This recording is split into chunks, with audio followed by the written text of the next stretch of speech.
अस्सलाम वालेकुम dear student. आज का हमारा टॉपिक है the lack of national unity barrier to prosper.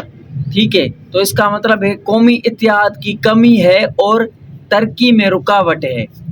तो आज का हमारा ये लेक्चर है, शुरू करते हैं। सबसे पहले हम देखेंगे इंट्रोडक्शन। हर लेक्चर की तरह मैं इंग्लिश में बोलता जाऊंगा और एक एक सेंटेंस को कन्वर्ट करता जाऊंगा उर्दू में। आप यहाँ पर देखें, इंग्लिश में चलता जाएगा। आप गौर करें, आपकी इंग्लिश, ग्रामर, वोकेब हर चीज़ परफेक्ट हो जाएगी, अच्छी हो जाएगी इंशाल्लाह। Keep watching. जो भी इस चैनल पर आया है, व्यू ओपन किया है, तो अभी आप सब्सक्राइब, लाइक और कमेंट करना ना भूलें। Thank you. तो चलो शुरू करते हैं। इंट्रोडक्शन। कौमी इत्तेहाद मुल्क की ताकत और तरक्की की बुनियाद होती है। ये मुख्तलिफ तहजीबों, ज़ुबानों और पस मंज़र रखने वाले लोगों को एक जिस्मानी और फिक्री कौम में तब्दील करता है जो एक मुश्तरका मकसद की तरफ बढ़ती है। अगर इत्तेहाद ना हो तो रियासत अंदरूनी इख्तलाफात का शिकार हो जाती है जो तरक्की को रोक देती हैं, अमन को मुतासिर करती हैं और खुशहाली में रुकावट बनती हैं।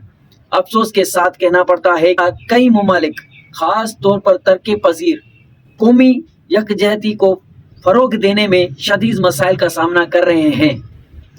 इत्तेहाद की ये कमी मुस्तहकम तरक्की और माशरती हम-आहंगी में बड़ी रुकावट बन जाती है। ठीक है, ये इंट्रोडक्शन था। आप गौर करें, इंग्लिश में चल रहा है, मैं उर्दू में इसको एक एक सेंटेंस को कन्वर्ट करता जा रहा हूँ मैं। ठीक है, देखें, आप गौर करें, मज़ा लें, इंटरेस्ट लें, इंटरेस्ट के साथ पढ़ें, एंजॉय करें, एंजॉय करें, एंजॉय करें, लेक्चर को एंजॉय करें। लाइक करें, सब्सक्राइब करें, कमेंट करें, और अगर आपको कोई ऐसी चीज़ चाहिए तो कमेंट करें प्लीज़। Thank you. दूसरे नंबर पर हम देखते हैं हिस्टोरिकल बैकग्राउंड। अदम इत्तेहादी की जड़ें अक्सर कॉलोनियल रूल हुकूमतों के दौर से मिलती हैं, जहां नस्ली और सकाफती हकीकतों को नज़रअंदाज करते हुए सरहदें बनाई गई थी। आज़ादी के बाद बनी हुई रियासतों जैसे कि पाकिस्तान, ये हम 1600 में जो इंडिया में ईस्ट इंडिया बरसगीर में ईस्ट इंडिया कंपनी आई थी, बरतानिया से रूल था, उसको हम कॉलोनियल रूल बोलते हैं। ये वो बात हो रही है।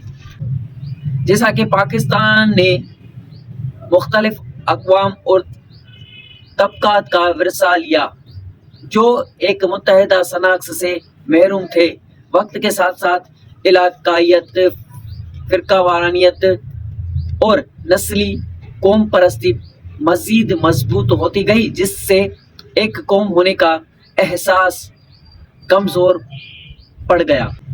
मुख्तलिफ ग्रुप्स को शामिल करने के बजाय हुकूमतों ने अक्सर मसावात पर मबनी पॉलिसीज़ इख्तियार नहीं की, जो कि माशरे के अंदरूनी तज़ीद और तफरीक को और गहरा करती गई। तीसरे नंबर पर आता है काज़िज़। किस वजह से ये मुल्कों में, अवाम में डिसयूनिटी पैदा होती है, वजह क्या है? एक बड़ा सबब अदम इत्तेहाद का ये है, मतलब कि डिसयूनिटी का सबसे बड़ा मेजर ये है काज। एक बड़ा सबब अदम इत्तेहाद का ये है कि नस्ली और ज़बानी इख्तलाफात को सही तौर पर मैनेज नहीं किया जाता। हम आहंगी को फ़रोग देने के बजाय पॉलिसीज़ अक्सर कुछ ग्रोहों को नज़रअंदाज करती है, मतलब कुछ ग्रुपों को नज़रअंदाज करती है, जिससे नाराज़गी पैदा होती है। दूसरे नंबर पर काज देखेंगे, वसाइल की नाइंसाफ पर मुबनी तकसीम से लोगों में अजनबियत, मतलब कि बेगानियत का एहसास बढ़ाता है, खासकर पिछले हुए इलाकों में, मतलब कि अंडर डेवलप्ड इलाके, रीजन। मजहबी अदम बर्दाश्त और बढ़ते हुए इंतहा पसंदी का रुझान माशरे में और तफरीक पैदा करते हैं। सियासी इंतहा पसंद और हर सिमत में करप्शन, मतलब कि वाइड स्प्रेड फैली हुई करप्शन ہر جگہ پر پبلک کا اداروں پر اعتماد کم کر دیتی ہیں، جس کے نتیجے میں لوگ فرقہ یا نسلی پہچانوں کا سہارا لینے لگتے ہیں۔ آخر میں لاسٹلی لکھا ہوا ہے، ٹھیک ہے، لاسٹلی مطلب کہ آخر میں سوک تعلیم کی کمی اور ایک متحدہ قومی سوچ نہ ہونے کی وجہ سے نئی نسلوں میں مشترکہ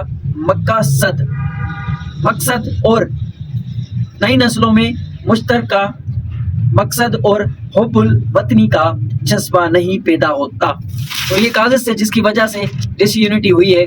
چوتھے نمبر پر ہم دیکھیں گے کانسیکوینسز، مطلب کہ ڈس یونٹی ہو رہی ہے، اس کی وجہ سے نقصان کیا ہو رہا ہے، وہ چیزیں ہم بات کریں گے۔ قومی اتحاد کی کمی کئی نقصانات کا سبب بنتی ہے۔ معاشی عدم استحکام لازمی ہو جاتا ہے جب علاقے محرومی محسوس کرتے ہیں اور مرکزی حکومت کی مخالفت کرتے ہیں۔ علیحدہ پسند تحریکیں زیادہ طاقتور ہوتی ہیں جب لوگ مسلسل نظر انداز کیا جاتا ہے۔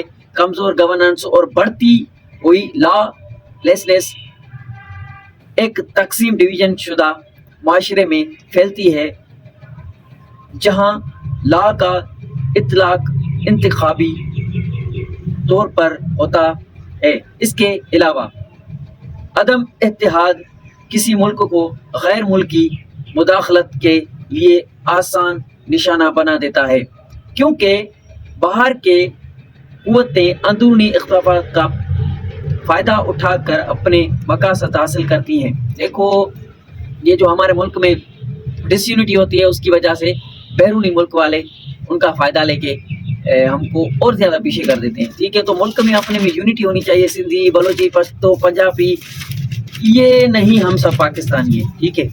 5ویں نمبر پر ہم دیکھیں گے ریکمنڈیشن، کہ ہمیں اس کے بارے میں صلاح دینی چاہیے عوام کو، حکومت کو، پالیسی میکرز کو، ہر کسی کو، ہر ایک فرقے کو، مذہبی لوگوں کو، ہر کسی کو صلاح دیں گے۔ اور یہاں پر ایسے میں ہم انگلش میں ایگزامینر کو یہ ریکمنڈیشن دے سکتے ہیں، صلاح مشورہ دے سکتے ہیں، لکھ سکتے ہیں کہ چلو شروع کرتے ہیں۔ ریکمنڈیشن، 5ویں نمبر پر ریکمنڈیشن، اس اہم مسئلے کو حل کرنے کے لیے ایسی ترقی کی پالیسیز لاگو کرنی چاہیے جو ہر علاقے اور کمیونٹیز کو برابری کا فائدہ دیں۔ تعلیم نظام میں ریفارمز ضروری ہیں، جس میں ایک مشترکہ قومی شناخت اور شہری اخلاقیات کو فروغ دیا جائے۔ مذہبی اور نسلی بات چیت گفتگو کو ہر سطح پر بڑھاوا دینا چاہیے تاکہ برداشت اور سمجھداری پیدا ہو۔ سیاسی نظام میں ہر گروپ کو برابر نمائندگی ملنی چاہیے تاکہ کوئی بھی اپنے آپ کو الگ محسوس نہ کرے۔ آخر میں مضبوط ادارے، قانون کی حکومت اور